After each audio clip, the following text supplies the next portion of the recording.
نحمده ونصلي على رسوله الكريم اما بعد فاعوذ بالله من الشيطان الرجيم بسم الله الرحمن الرحيم رب اشرح لي صدري ويسر لي امري واحلل عقدة من لساني يفقهوا قولي۔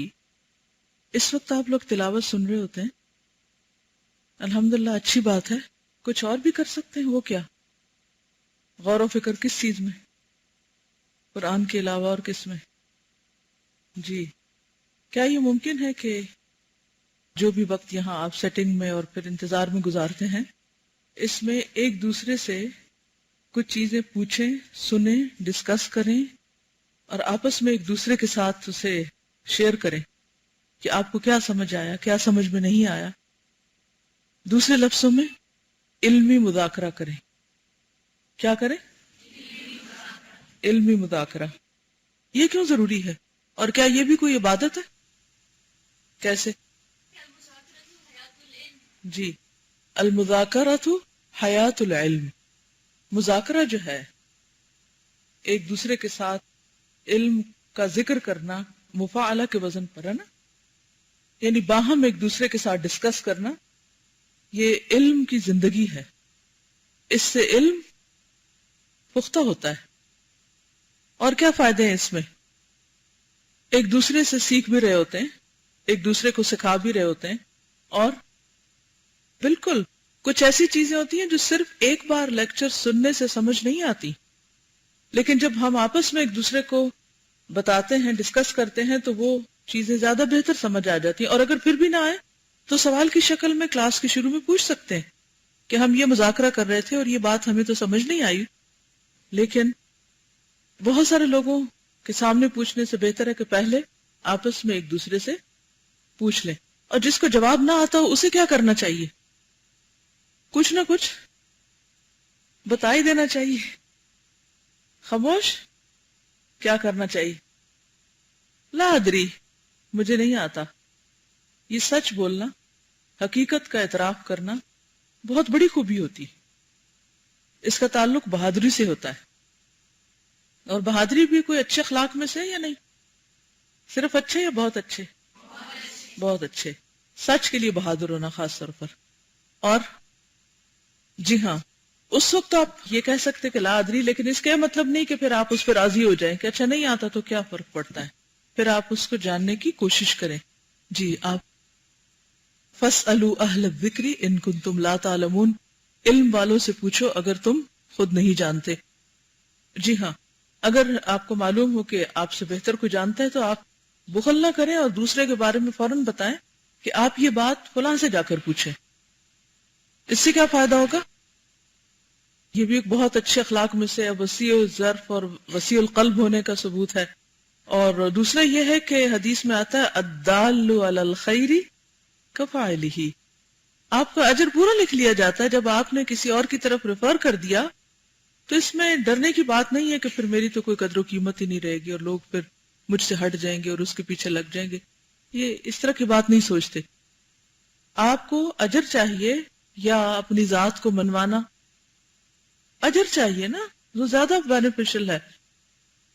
اور یہ آپ کی آنےسٹی یعنی امانت کا بھی ثبوت ہے۔ تو جو شخص آنےسٹ ہوتا ہے، دیانت دار ہوتا ہے، اللہ تعالیٰ اس کی محبت خود ہی دلوں میں پیدا کر دیتے ہیں۔ محبت کسی کے دل میں آپ پیدا کرتے ہیں یا اللہ پیدا کرتا ہے؟ اللہ تعالیٰ پیدا کرتے ہیں۔ لیکن ہم اس کو کس کا کام سمجھتے ہیں؟ اپنا، کہ میری اس کوشش سے مجھے یہ حاصل ہو جائے گا۔ جی، اور کیا فائدہ ہے علم مذاکرے کا؟ جی ہاں، بہت اچھی بات کی انہوں نے کہ اس طرح بعض اوقات نئے نئے پہلو سمجھ آتے ہیں۔ میں تو جو کچھ آپ کو سکھاتی ہوں وہ صرف میری اپنی معمولی سی سمجھ کے مطابق ہوتا ہے، لیکن آپ میں سے ہر ایک کو اللہ نے عقل اور سمجھ دے رکھی ہے، اور جب آپ اپنی نگاہ اور اپنی عقل کے ساتھ اس پر غور و فکر کرتے ہیں تو کئی ایسے پہلو سامنے آ سکتے ہیں جو میرے سامنے نہ آئے ہوں۔ جی، اور سوچ کا زاویہ وسیع ہوتا ہے، اور جی ہاں، بعض اوقات غلط کانسیپٹ درست ہوتے ہیں، لیکن ایسا نہ ہو کہ کسی کے غلط بھی، یعنی اس میں ایک ڈر اور احتمال ضرور ہے کہ آپ خود صحیح اور دوسرے کی غلط بات کو صحیح سمجھ لیں، تو پھر اس کے لیے کیا کریں گے؟ ایسے موقع پر کیا کریں گے پھر؟ اگر دوسرے نے آپ کو کوئی بات غلط بتا دی اور آپ کو پتہ ہی نہ چلا، تحقیق تو تب کریں گے نا جب آپ کو پہلے پتا ہو کہ یہ غلط ہے۔ جس چیز میں شک پڑ جائے نا اس کو چھوڑ دینا چاہیے۔ جو چیزیں غلط ہیں وہ ساری کی ساری شک ڈالنے والی ہیں۔ کبھی ہو ہی نہیں سکتا کہ غلط چیز پر انسان کا اطمینان قلب ہو جائے، اس پر پورا یقین نہیں ہوتا۔ لیکن یہ اس کو زیادہ محسوس ہوتا ہے یا تو علم ہو، اور اگر علم نہیں ہے تو پھر آپ کے اندر اخلاص ہو اور آپ کا دل کا آئینہ جو ہے وہ صاف ہو، تو وہاں فوراً نظر آ جاتا ہے۔ جی ہاں، اللہ مجھے چیزوں کی حقیقت سکھا، اور اللہم انی اسألک علما نافعا۔ اور اگر کوئی ایکسٹرا بات کرے تو اس کا ریفرنس بھی پوچھ لیا کریں، ٹھیک ہے نا؟ پچھلے لیسن میں اگر کوئی سوال ہو تو وہ کر لیجیے۔ کسی نے مجھ سے یہ پوچھا تھا کہ آپ نے یہ جو پیپر پڑھا ہے قلب سے متعلق، اس کی فوٹو کاپی دے دیجیے۔ فوٹو کاپی تو مل سکتی ہے، لیکن یہ ہے کہ بہتر ہے کہ آپ اگر اس کو انٹرنیٹ پہ سیو کر لیں، جہاں پر یہ دوائے شافی کے لیکچرز اپلوڈ ہوتے ہیں وہیں پر ساتھ ہی جتنا کچھ بھی آپ کو ایکسٹرا کوٹ کیا جاتا ہے، یا پھر یہ کہ آپ کے لیسنز میں جو بہت افیکٹو پیراگرافز ہوتے ہیں وہ بھی وہاں پوسٹ کر دیے جاتے ہیں، تو آپ وہاں سے پرنٹ آؤٹ لے سکتے ہیں، یا آپ کو اگر لیسن کا ریفرنس پتا ہو تو وہ آپ وہاں سے نوٹ کر سکتے ہیں اپنی کتاب میں لیسن نمبر کے ساتھ۔ اور اس کے لیے آپ کو ویب سائٹ چیک کرنی آنی چاہیے۔ آتی ہے آپ کو؟ بعض اوقات آپ کا لیسن مس ہو جاتا ہے، یا پھر یہ کہ آپ کو کوئی چیز اس طرح ریفرنس کے طور پر دیکھنی ہوتی یا کسی اور کو بتانی ہوتی کہ کوئی چیز آپ کو بہت کلک کی ہے، کوئی سمجھ میں آئی ہے، اس صورت میں ہو سکتا ہے آپ کے پاس کتاب نہ ہو، یا ہو تو اپنی کتاب آپ دینا نہ چاہتے ہیں اور ایک اور خرید کے آپ کسی کو نہ دینے کی سخت رکھتے ہو، تو پی ڈی ایف فارم میں یہ بھی موجود ہے۔ اس کے علاوہ اس سے متعلق اور چیزیں بھی، تو آپ کے پاس چابی ہونی چاہیے، کیونکہ جب کی نہیں ہوتی تو خزانے بند کے بند ہی رہتے ہیں، ٹھیک ہے؟ اسی طرح کسی نے شبہات اور شکوک کا علاج پوچھا تھا۔ شک کا اپوزٹ کیا ہے؟ یقین۔ علم یقینی کہاں سے حاصل ہوتا ہے؟ قرآن مجید سے۔ اگر آپ کو کسی بھی چیز کے بارے میں شک پیدا ہو، اور یہ پیدا ہوتے رہتے ہیں، یہ مت سوچئے کہ آپ نے ایک دفعہ پڑھ لیا قرآن مجید یا پڑھا لیا تو ساری باتیں آپ پہ واضح ہو گئی۔ ہوتا یہ ہے کہ دلوں کی حالتیں بدلتی رہتی ہیں، اور جیسے اس روز بھی ہم نے پڑھا نا کہ حجاب ہوتے ہیں، ایک کے بعد ایک حجاب، ایک اترتا ہے ایک اور آ جاتا ہے، ایک اور آ جاتا ہے، تو ان کا ازالہ بھی ضروری ہے، لیکن آپ مسلسل کوشش بھی کرتے رہتے ہیں، تو بار بار قرآن مجید کی طرف لوٹنا جو ہے وہ بہت فائدہ مند ہوتا ہے۔ آپ نوٹ کریں گے کہ ادھر آپ کے دل میں کوئی شک آیا، ادھر آپ نے کتاب جا کے کھولی اور یوں لگا کہ جیسے وہ آپ ہی کے شک کا جواب تھا۔ تو قرآن مجید سے مضبوط تعلق آپ کو فائدہ دیتا ہے۔ بعض شکوک وسوسوں کی شکل میں ہوتے ہیں، اور وہ وسوسے پلٹ پلٹ کے آنے والے خیالات نیگیٹو قسم کے، تو ان کے علاج کے لیے کچھ اذکار ہیں، اور وہ ایاک نستعین سے آپ پڑھ سکتے ہیں، وسوسوں کا علاج۔ تو انشاءاللہ تعالی آپ اس سے چھٹکارا پائیں گے، کیونکہ شکوک و شبہات جو ہیں وہ اصل میں انسان کے عمل کے راستے میں بہت بڑی رکاوٹ ڈال دیتے ہیں۔ چلیے آگے چلتے ہیں۔ فصل 63 63 پیج 299، گناہوں کی اقسام، قسمیں اور ملکیہ گناہ۔ ملکیہ کا لفظ جو ہے یہ ملک سے ہے، مالک الملک، اور ملکوت کا لفظ بھی اسی روٹ سے ہے۔ کیا معنی ہوتا ہے؟ ملک، بادشاہت، یعنی وہ گناہ جن کا تعلق اللہ تعالی کی صفات کے حق میں یا اللہ کی شان کے حق میں کسی کمی کے ساتھ ہو۔ معاصی اور گناہ اپنے درجات اور مفاسد، خرابیوں کے اعتبار سے مختلف ہیں، یعنی سارے گناہ ایک لیول پہ، ایک درجے پہ نہیں ہوتے، ان کی قسمیں ہیں، کیٹیگریز ہیں، اس لیے ان کی دنیاوی اور اخروی عقوبتیں اور سزائیں بھی مختلف ہیں۔ جیسا گناہ ویسی سزا، جیسا کرو گے ویسا بھرو گے۔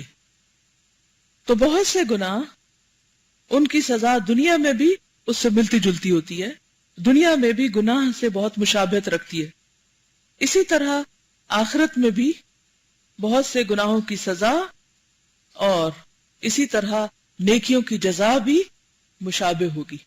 اصل میں اگر یہ حقیقت سمجھ آ جائے نا کہ آخرت میں وہی کچھ ہونے والا ہے جو کچھ ہم دنیا میں کر رہے ہیں، بہت سی نعمتیں جو ہیں ان کی ایک چھوٹی سی جھلک دنیا میں بھی آپ دیکھتے ہیں، پھر وہ بڑی شکل میں وہاں پر موجود ہوگی، ان کی نوعیت فرق ہے، ان کی پائیداری فرق ہے، ان کی قسم فرق ہے۔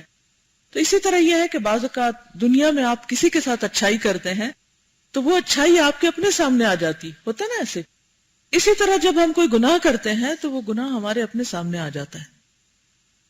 مثلا کسی کا بچہ بدتمیزی کر رہا ہے اور آپ کا بچہ جو ہے وہ بڑا سمجھدار ہے، تو آپ بڑی حقارت سے، نفرت سے اور بڑے غصے سے اور بڑے بعض اوقات ایک تحقیرانہ انداز میں دوسرے کے بچے کی بات کرتے ہیں اور اس کی ماں کا دل دکھا دیتے ہیں یا کوئی بھی ایسا فیل کرتے ہیں، تو آپ دیکھیں گے کہ کسی نہ کسی شکل میں وہ چیز آپ کے بچے میں بھی آ جائے گی۔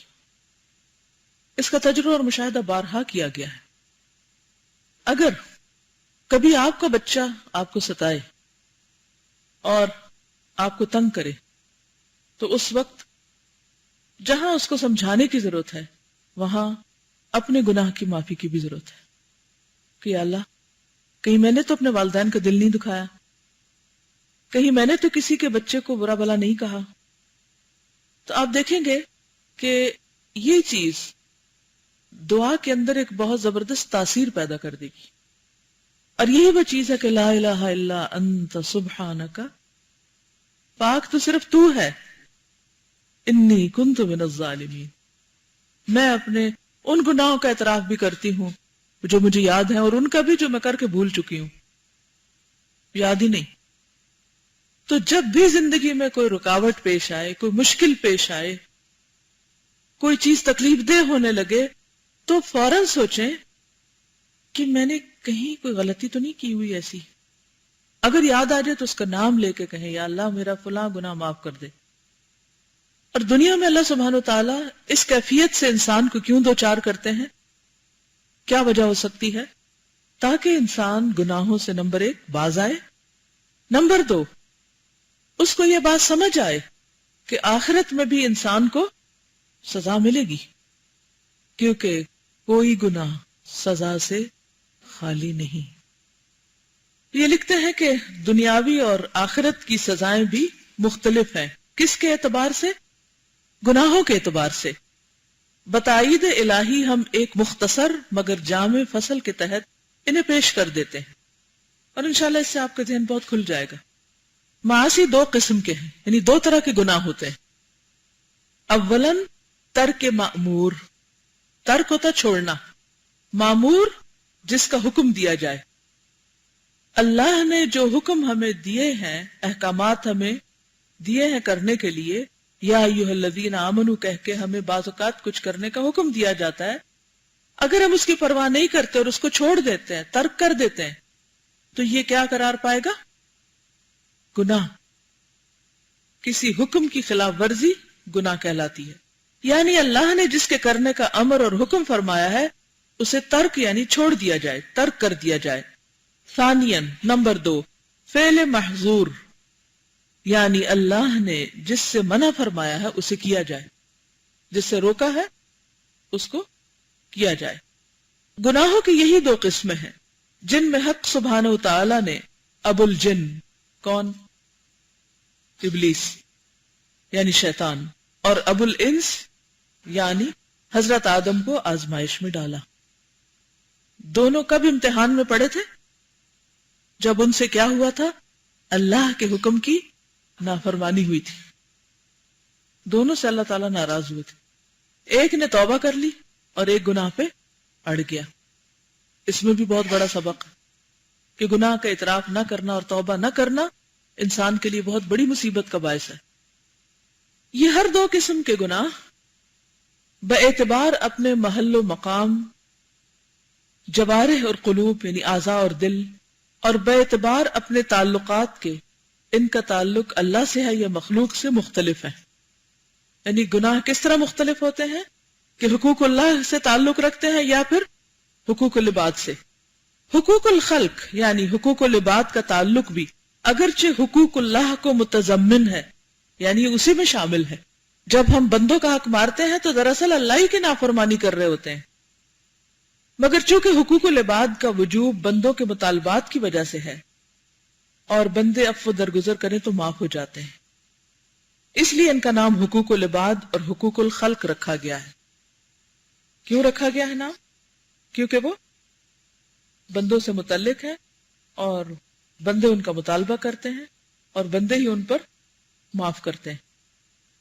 ان گناہوں کی 4 قسمیں ہیں: ملکیہ، شیطانیہ، سبعیہ، سبع سے درندہ صفت، بہیمیہ، بہیمۃ الانعام، حیوانی۔ ملکیہ گناہ یہ ہے کہ اللہ کی صفات ربوبیت کو، کہ وہ رب ہے، جن کی صلاحیت بندوں میں قطعاً نہیں، یعنی کوئی بندہ رب نہیں ہو سکتا، بندہ اسے اپنے اوپر منطبق کرنے کی کوشش کرے، بندہ اپنے آپ کو سمجھے یا کسی انسان کو سمجھے کہ وہ رب ہے یا وہ کوئی رازق ہے۔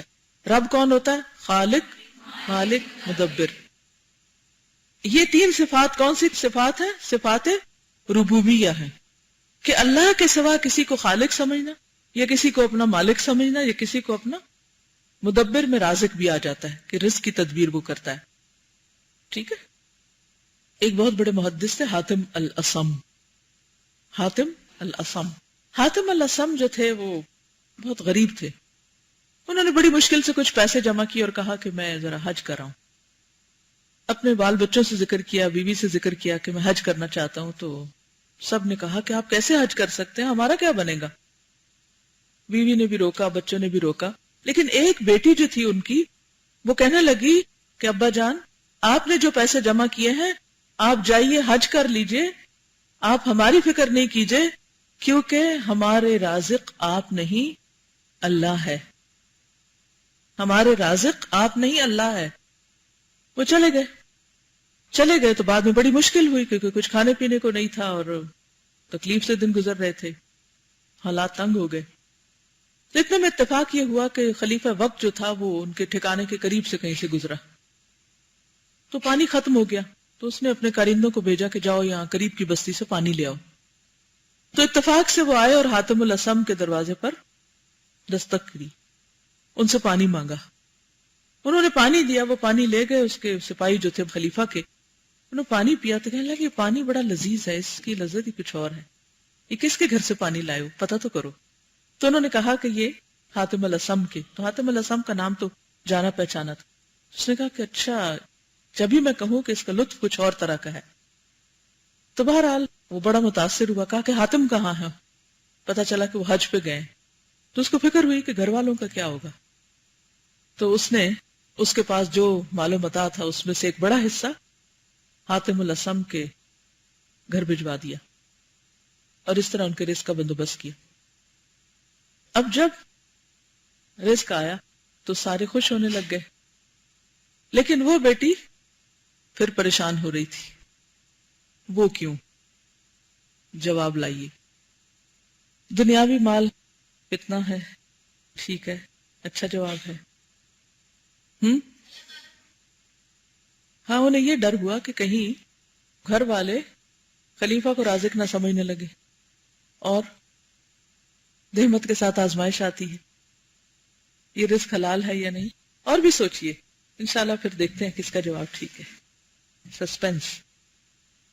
اب آپ دیکھیے کہ اس درجے کا جو شرک سے بچنا ہے، یہ اس درجے کا اللہ پہ یقین اور توکل اور اس کے رازق ہونے کو رازق سمجھنا، یہ بہت بڑے ایمان کی بات ہے کہ واقعی دل کے اندر بھی ہو، اور یہ بہت کم لوگوں میں ہوتا ہے ایسا ایمان۔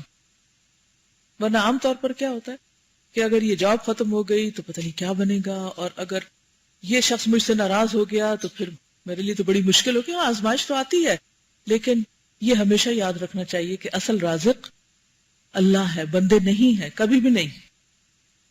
اور یہ یقین اسی کو آ سکتا ہے جس کا اللہ پر پورا بھروسہ اور یقین اور توکل ہو، اور یہ توکل اسی کے اندر ہوتا ہے جو اپنے سے زیادہ اللہ کی طاقت پر یقین رکھتا ہو۔ زندگی میں دو طرح کے لوگ ہوتے ہیں، ایک وہ جو مایوس ہوتے ہیں، ہر چیز میں منفی چیز دیکھتے ہیں، اندھیرا رخ، اور ہر وقت ایک خاص فکر، ہم، غم، پریشانی میں رہتے ہیں، پتہ نہیں کیا مصیبت آ جائے گی، کیا ہو جائے گا، ایسا ہو جائے گا، ہر وقت ان کا دل جو ہے نا جہنم بنا رہتا ہے۔ لیکن کچھ لوگ انہی حالات میں، سیم کنڈیشن میں، ایک ہی گھر میں رہتے ہوئے، ایک ہی طرح کے ماں باپ کے بچے ہوتے ہوئے، ان کا دل نعیم میں ہوتا ہے، سوچ کا فرق ہوتا ہے۔ ان کا دل جہنم میں ہوتا ہے جو یہ سمجھتے ہیں کہ بس وسائل وہی ہیں جو ہمارے ان ہاتھوں کی ریچ میں ہیں، پہنچ میں ہیں، وہ صرف اپنی طاقت پہ بھروسہ کرتے ہیں، اور ان کو ڈر لگ جاتا ہے کہ اگر یہ چیز ختم ہو گئی تو پھر تو دنیا ہی الٹ جائے گی۔ لیکن جو اس سے آگے سوچتے ہیں، بڑی سوچ کے مالک ہوتے ہیں، اور وہ یہ سمجھتے ہیں کہ ہمارے وسائل جہاں ختم ہوتے ہیں، اس سے کس کے وسائل اور کس کی طاقت اور قدرت ہے؟ وہاں اللہ کی۔ لہذا وہ پریشان نہیں ہوتے، وہ غمگین نہیں ہوتے، وہ دکھی نہیں ہوتے، اور اس طرح ان کا دل نعیم میں رہتا ہے، اور وہ کبھی بھی مایوس نہیں ہوتے۔ جب کبھی مایوسی آنے لگے دل پہ کسی بھی چیز کے بارے میں کہ یہ چیز میرے بس میں نہیں ہے، یہ میں نہیں کر سکتی، تو ہمیشہ سوچئے کہ میں تو پہلے بھی نہیں کر رہی، اب تک جو کچھ مجھے دیا ہے، رزق ہے، صلاحیت ہے، کچھ بھی کرنے کی توفیق ہے، وہ اللہ ہی نے دی ہے، اور آئندہ بھی وہی دے گا، مجھے کیا ضرورت ہے پریشان ہونے کی؟ سب کچھ تو اس کے ہاتھ میں، اور وہ ہر چیز پر پوری قدرت رکھتا ہے۔ تو ملکیہ گناہ کیا ہے؟ اللہ کی ربوبیت میں کسی اور کو شریک کر لینا، اور اسی میں مدبر ہونا بھی ہے۔ تدبیر کون کرتا ہے؟ اسباب کون پیدا کرتا ہے؟ اب خلیفہ کے کارندے ساتھ والے گھر میں بھی جا سکتے تھے، اللہ نے بھیجا نا، اللہ کی قدر سے وہ وہاں گئے، اور پھر یرزق من حیث لا یحتسب، اللہ وہاں سے رزق دیتا ہے جہاں سے انسان سوچ بھی نہیں سکتا، گمان بھی نہیں کر سکتا۔ اس لیے بندوں پہ نظر رکھنے سے زیادہ اللہ پہ رکھے، اس کو راضی کریں۔ یہ صرف ہمارے گناہ ہوتے ہیں جو ہمارے راستے میں رکاوٹ بن جاتے ہیں، نیکی کرنے کے راستے میں، یا پھر رزق کے آنے کے راستے میں، یا مشکل حل ہونے کے راستے میں۔ تو جب بھی کوئی ایسی کیفیت ہو، ایسا موقع آئے، تو فوراً کسی کو بلیم کرنے کی بجائے اس پہ سوچے کہ میری غلطی کیا ہے، کہیں میں نے کوئی غلط کام تو نہیں کیا، کہیں میرا رب مجھ سے ناراض تو نہیں، اور استغفار کی کثرت کر دے۔ تو ملکیہ گناہ یہ ہے کہ بندہ اللہ کی صفات کو اپنے اوپر منطبق کرنے کی کوشش کرے، اور اپنے کو اس کا حقدار گرداننے لگے، یعنی اپنے آپ میں وہ خوبیاں سمجھنے لگے۔ مثلاً کون سی؟ عظمت، کبریائی یعنی بڑائی، جبروت، قہر، علو وغیرہ۔ یہ چیزیں صفات ربوبیت سے تعلق رکھتی ہیں، یعنی صرف اللہ کو زیب دیتی ہیں۔ لیکن انسان اپنے اوپر منطبق کر کے لوگوں پر ظلم کرتا ہے، وہ سمجھتا ہے میں بڑی چیز ہوں۔ اور عموماً ان مشکلات کا شکار کون ہوتے ہیں؟ وہ جن کے پاس اتھارٹی ہوتی ہے، بڑے لوگ، وہ اپنے آپ کو خدا سمجھنے لگتے ہیں، بڑا سمجھنے لگتے ہیں۔ اللہ کے بندوں کو اپنا غلام اور اپنا بندہ بنانے کی کوشش کرتا ہے۔ یہ بھی ایک بدترین عادت ہے کہ لوگوں کو اپنا سلیو بنا کے رکھا جائے، اپنا غلام بنا لیا جائے کہ یہ میری مرضی کے خلاف پر نہ پٹکے اور ان کی آزادی چھین لی جائے۔ پروردگار عالم کے ساتھ کسی کو شریک گرداننا اسی قسم میں داخل ہے۔ شرک کی دو قسمیں ہیں، اللہ تعالیٰ کے اسماء اور صفات میں کسی کو شریک گردانا، کس میں؟ اسماء اور صفات میں، اس کے سوا کسی اور کو بھی معبود بنانا اور اس کی عبادت کرنا، یہ شرک ہے۔ نمبر 2، معاملات میں کسی کو اللہ کا شریک گرداننا۔